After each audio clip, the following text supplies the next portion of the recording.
Rana Ayub is a journalist in India whose work has exposed government corruption and human rights violations. And over the years, she's gotten used to vitriol and controversy around her work. But none of it could have prepared her for what she faced in April 2018. She was sitting in a cafe with a friend when she first saw it. A 2-minute, 20-second video of her engaged in a sex act. Now, she couldn't believe her eyes. She had never made a sex video. But unfortunately, thousands upon thousands of people would believe it was her. I interviewed Miss Ayub about 3 months ago in connection with my book on sexual privacy. I'm a law professor, lawyer, and civil rights advocate. So it was incredibly frustrating knowing that right now, law could do very little to help her. And as we talked, she explained that she should have seen the fake sex video coming. She said, after all, sex is so often used to demean and to shame women, especially minority women, and especially minority women who dare to challenge powerful men, as she had in her work. The fake sex video went viral in 48 hours. All of her online accounts were flooded with screenshots of the video, with graphic rape and death threats, and with slurs about her Muslim faith. Online posts suggested that she was available for sex, and she was doxxed, which means that her home address and her cell phone number was spread across the internet. The video was shared more than 40,000 times. Now, when someone is targeted with this kind of cybermob attack, the harm is profound. Rana Ayub's life was turned upside down. For weeks, she could hardly eat or speak. She stopped writing and closed all of her social media accounts, which is, a tough thing to do when you're a journalist. And she was afraid to go outside her family's home. What if the posters made good on their threats? The UN Council on Human Rights confirmed that she wasn't being crazy. It issued a public statement saying that they were worried about her safety. What Rana Ayub faced was a deep fake, machine learning technology that manipulates or fabricates audio and video recordings to show people doing and saying things that they never did or said. Deepfakes appear authentic and realistic, but they're not. They're total falsehoods. Although the technology is still developing in its sophistication, it is widely available. Now, the most recent attention to deepfakes arose, as so many things do online, with pornography. In early 2018, someone posted a tool on Reddit to allow users to insert faces into porn videos. And what followed was a cascade of fake porn videos featuring people's favorite female celebrities. And today you can go on YouTube and pull up countless tutorials with step-by-step instructions on how to make a deep fake on your desktop application. And soon we may be even able to make them on our cell phones.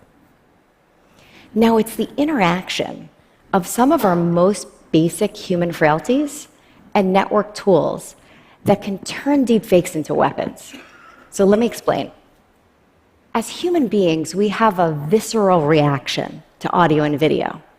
We believe they're true on the notion that, of course, you can believe what your eyes and ears are telling you.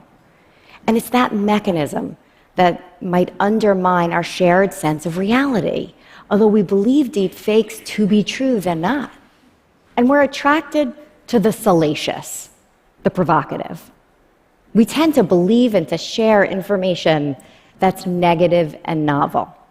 And researchers have found that online hoaxes spread 10 times faster than accurate stories. Now, we're also drawn to information that aligns with our viewpoints. Psychologists call that tendency confirmation bias. And social media platforms supercharge that tendency by allowing us to instantly and widely share information that accords with our viewpoints. Now, deepfakes have the potential to cause grave individual and societal harm. So imagine a deepfake that shows American soldiers in Afghanistan burning a Quran. You can imagine that that deepfake would provoke violence against those soldiers. And what if the very next day there's another deepfake that drops that shows a well-known imam based in London praising the attack on those soldiers? We might see violence and civil unrest not only in Afghanistan and the United Kingdom, but across the globe. Now, you might say to me, come on, Danielle, that's far-fetched. But it's not. We've seen falsehoods spread on WhatsApp and other online message services lead to violence against ethnic minorities. And that was just text. Imagine if it were video. Now, deep fakes have the potential to corrode the trust that we have in democratic institutions. So imagine the night before an election. There's a deep fake showing one of the major party candidates gravely sick. The deep fake could tip the election and shake our sense that elections are legitimate. Imagine if the night before an initial public offering of a major global bank, there was a deep fake showing the bank's CEO drunkenly spouting conspiracy theories. The deep fake could tank the IPO, and worse, shake our sense that financial markets are stable. So deep fakes can exploit and magnify the deep distrust that we already have in politicians, business leaders, and other influential leaders. They find an audience primed to believe them. And the pursuit of truth is on the line as well. Technologists expect that with advances in AI, soon it may be difficult, if not impossible, to tell the difference between a real video and a fake one.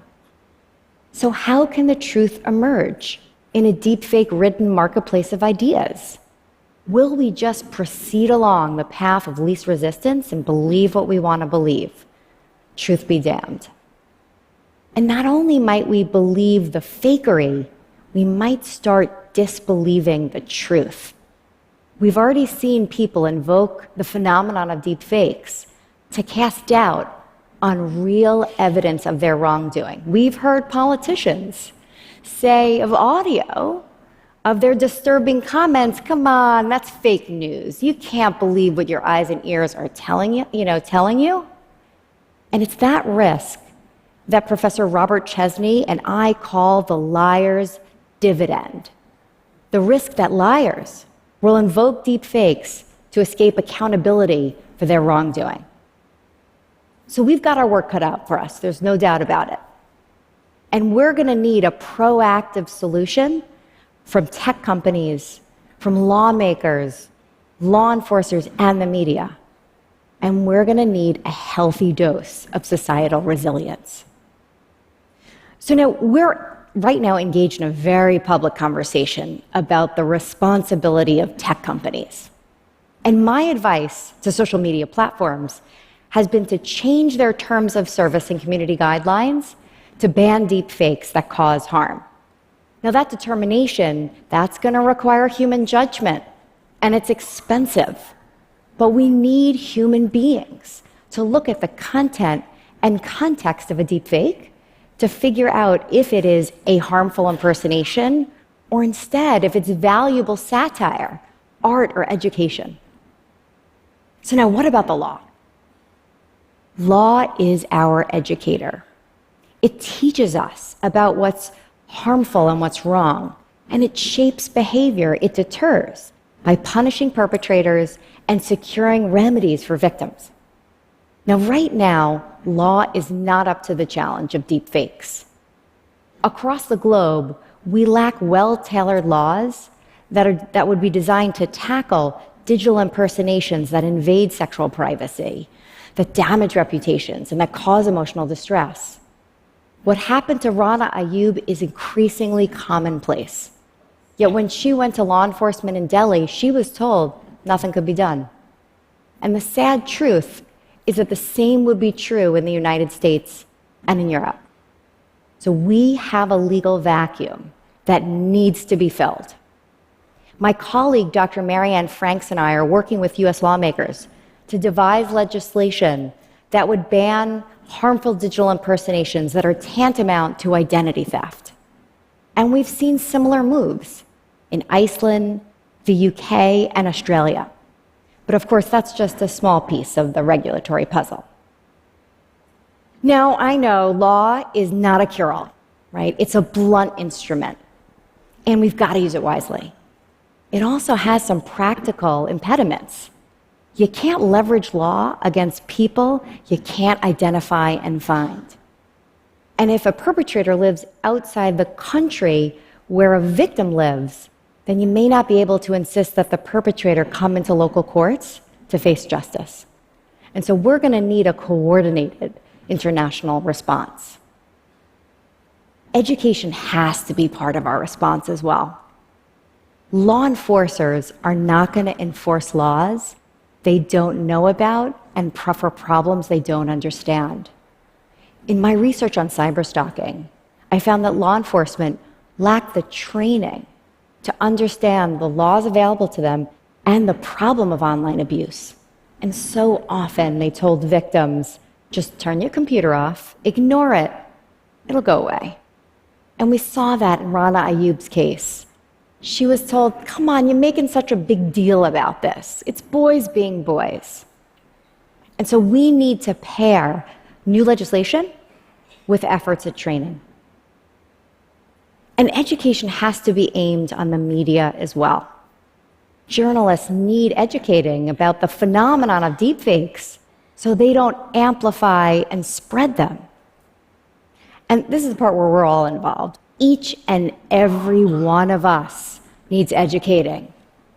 We click, we share, we like, and we don't even think about it. We need to do better. We need far better radar for fakery. So as we're working through these solutions, there's going to be a lot of suffering to go around. Rana Ayoub is still wrestling with the fallout. She still doesn't feel free to express herself on and offline. And as she told me, she still feels like there are thousands of eyes on her naked body, even though intellectually she knows it wasn't her body.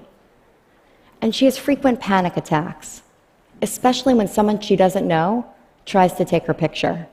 What if they're going to make another deep fake, she thinks to herself. And for the sake of individuals like Rana Ayoub, and the sake of our democracy, we need to do something right now. Thank you.